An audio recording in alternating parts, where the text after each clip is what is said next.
What we have here is we have a lot of red blood cells that are stacked together in a formation called rouleau, where there's very poor circulation, very poor oxygen CO2 exchange. The red blood cells should be visible and separate like this one right here.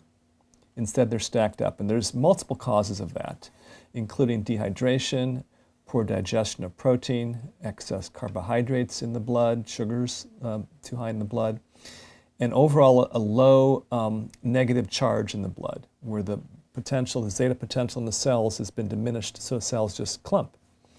Also, we have a lot of inflammation in the background. So you can see the sort of spider web formation in the background. That's inflammation. That can be caused by injury to the tissues. It can be caused by stress. It can be caused by liver not working properly and filtering the blood. Multiple causes of that too. Here we can see a very small white blood cell, actually.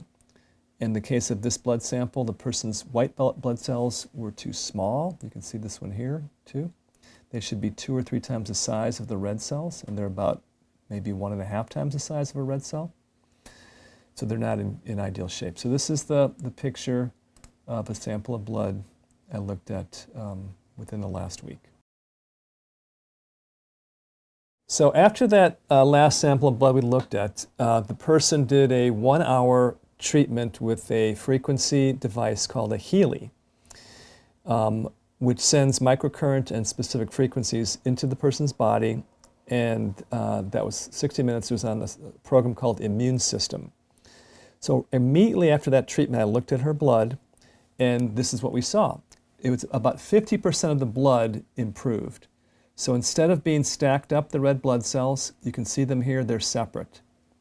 They actually can exchange CO2 for oxygen now. They can actually get the job done, what they need to be done. Interestingly also, her white blood cells were bigger, and the program she ran was Immune System. The white blood cells here, you can see, are about 2 times the size of the red cells. There's another white blood cell, more in the correct size.